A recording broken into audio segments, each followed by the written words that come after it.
I've seen a lot of change, been through a lot of pain. Some things are not the same as they were a year ago, but all will be okay. I move on each and every day.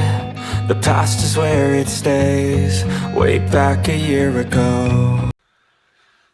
Hello everybody, Dave here for the next episode of Dave Gets Shaftheadgrip,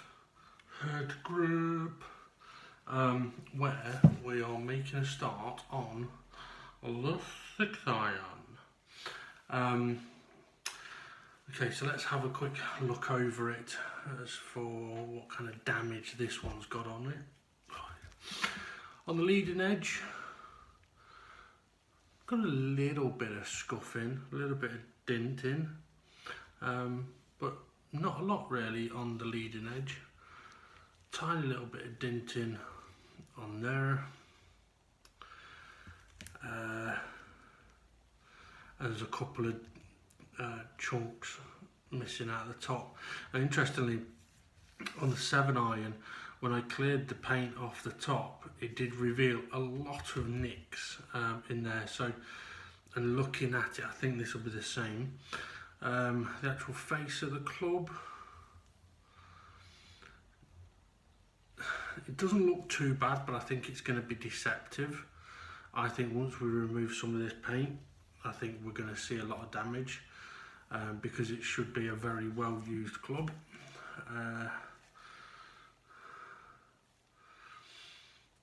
Oh, is that? So I thought there was a massive dent there, but it's not. It's just the way the paint is.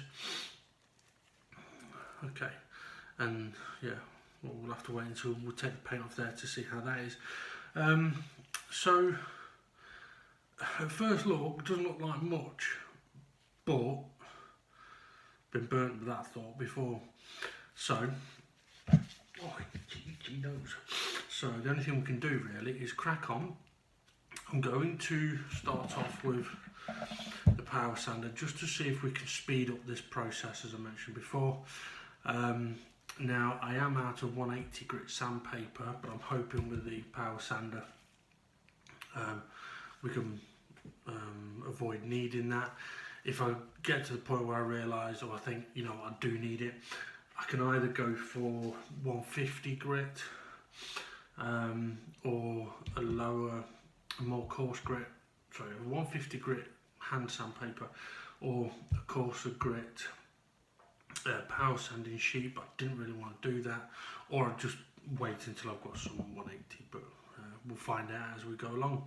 Right, let's pop on some music and hit that fast forward.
6 iron, and fuck me, what a task that's been. It's looking okay. It is not perfect, but I really need some 180 grit paper to use by hand. I could have tried going to the 150, but I didn't really fancy it. I just think it will score it too much. I mean, I've worked this quite hard, and I've still got some marks on it, which is one of the reasons why I thought I won't go to the 150, because that will just mark it up more, and I'm already struggling a little bit to get the marks off, like the marks that I'm creating. Okay, so on the leading edge, there wasn't much damage. I think there was just one mark. So the leading edge is quite nice, and around the side there was quite a bit of damage on the face, and there's still a mark there. I was tempted, and just here as well, and I was tempted to try and take that all the way down, but my concern was that if I do that, I'm going to take too much metal off the face, and I don't really want to take a lot of metal off the face. So yeah, that's just going to have to stay there like that. Now, I may be able to get some kind of cleaner in it to get rid of, or even when the paint stripper might remove the dirt anyway. Let's see. Okay, on the back there was loads of damage, loads of marks. Don't know if you'll be able to see them, but okay, somehow I've managed to get tape stuck onto the face. If you saw how that happened, well done, because I didn't, unless I picked it up. I made this dirty now. Yeah, there was a lot of damage on this corner and on the back, and using the power sander did help with reducing that. There was quite a bit of damage on the stem as well, but I'm not going to go too far with that. I just haven't got the energy. And I was hoping that using the power sander would mean that doing these curved bits here and here, because they're those bits, and in this curvature, they're the really tricky bits to try and actually get all of the finish off. And I was hoping the power sander would help me there, but it really didn't seem to. But yeah, although it was helpful using the power sander to get me down to a nice level, it definitely helped with the damage on the top of here, and I am making it dirty by touching it with the gloves. Right, I'll do a quick comparison like we have on all the other clubs as to what it looked like before and what it looks like now. So looking considerably better, and obviously it's not finished because it's still going to have the paint stripped out of the grooves and it'll get polished up. But yeah, looking a hell of a lot better. A hell of a lot better. I mean, it is weird how I haven't even touched the inner bits of there and it just looks a lot cleaner. But then it's because of the surrounding edge. Right. The next one is the 5 iron. Let's have a quick look.